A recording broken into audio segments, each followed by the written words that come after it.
damage to the packing, then allergens would contaminate the product that is stacked below them, and many people would risk being being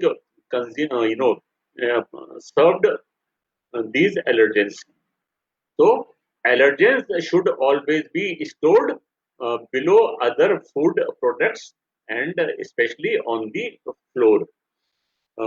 Then during production also, when food is being processed, there should be separation, there should be segregation of the flow of food material between allergens and non-allergens.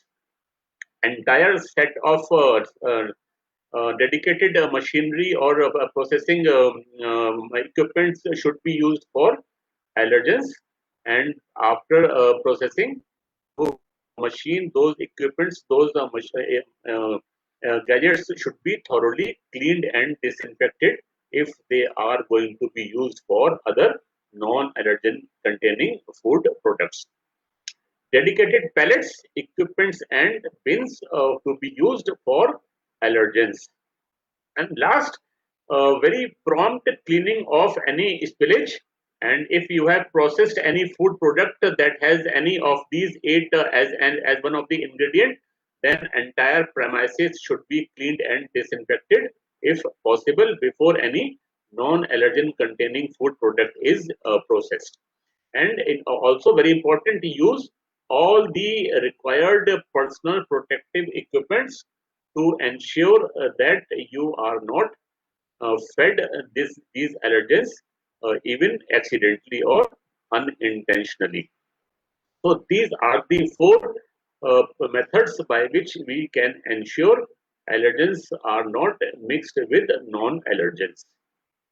Then after the passage of this Act, Food Safety and Standard Act, now it is mandatory. Now it is a requirement to mention the name of any allergen if it is one of the ingredient in any article of food. You can see on your screen, wheat. Wheat is highlighted, milk is highlighted, and celery is highlighted.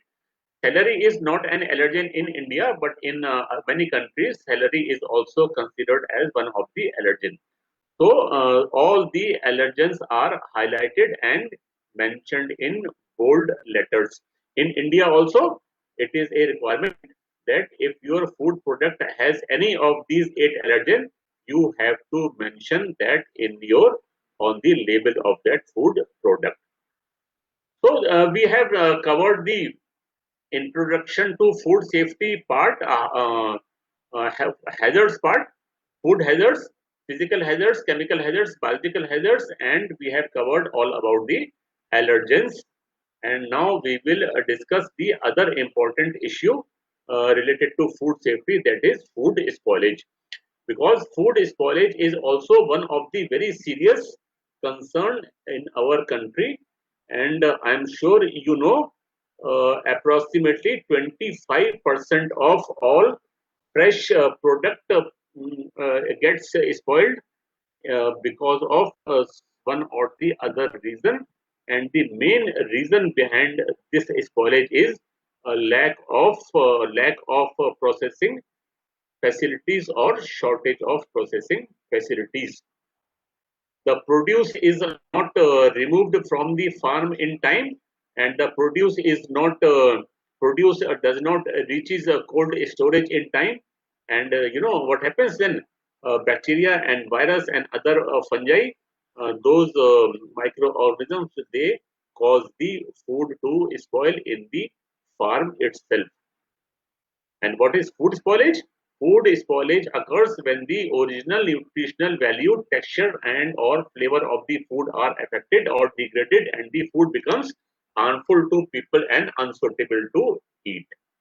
That is the definition of food spoilage. And why does our food spoil?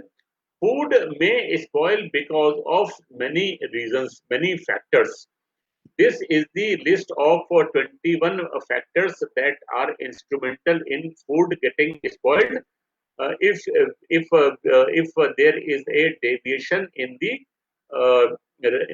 recommended practices, and if there is a deviation in the type of parameters or kind of material we use for food processing.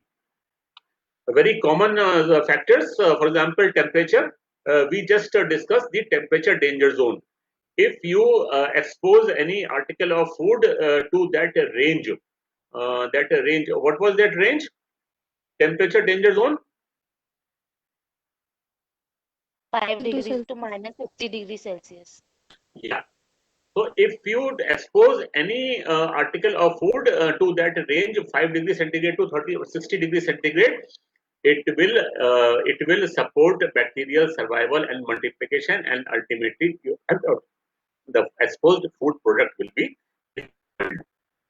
In time, if you give sufficient time for any article of food within this range, then also bacteria will multiply. Every 20 minutes, the population will be doubled, and at a time will come when the population will be so high that it will lead to spoilage of that article of food. Bad raw material, very obvious. We know if we prepare any food using bad quality raw material, we are never gonna produce a good quality product. So choosing quality raw material and fresh raw material is also one of the key requirement. Improper processing, not following FIFO, foreign presence of foreign substances, and use of non-potable water and improper handling. These are some common factors that cause food to spoil.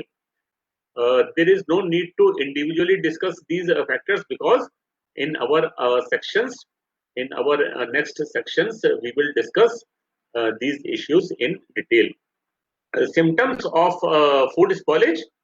If you leave any food product outside for a long period of time, there will be bacterial infestation, there will be fungal infestation, and slowly you will find that the color of the product has changed. You will find there is a softening of the texture. You will find there is development of some bad smell, and all these symptoms signal that the product has spoiled and it is now not suitable for consumption. Now, actually, this is an exercise I wanted you people to do. Maybe the okay, we will discuss later on. Now, this is the second section that I would like to finish before we break for lunch. This second section, this deals with the location, layout, and design of your food processing establishment or food processing premises where you are going to process your food. Your objective is to ensure that whatever you produce is produced in an hygienic environment, is produced in such a manner that the food is not contaminated, and that the food does not give rise to any foodborne disease or illness or injury as a result of its consumption. So there are many requirements, there are many precautions that have to be taken. The first requirement is, if you are in a position to choose your location, if you are going to establish a new unit or a new facility, you have the luxury of choosing the location. And while you are choosing the location for establishing a food processing facility, you must ensure that the location is free from any pollution in the surrounding.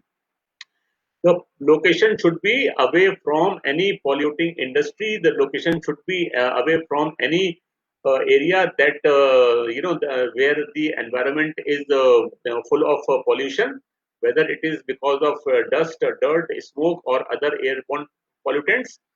and suppose if there is any construction activity going on, then obviously the environment, the air would be laden with airborne pollutants, the dust, dirt, smoke, and other particulate matter.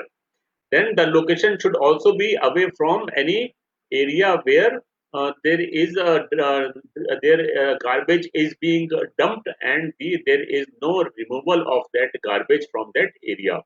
Obviously, if there is no removal, the garbage would attract a lot of animals, a lot of pests, and it will be a very big problem later on if you are going to produce food in your premises. So, at the time of choosing location, you have to ensure that your location is not adjacent to any of these conditions or situations mentioned in this slide on your screen. Ideally, it should be away from any residential area. It should be away from any dense vegetation, because if there is a vegetation, then small animals will automatically come there, and the pest infestation will also be very difficult to eliminate.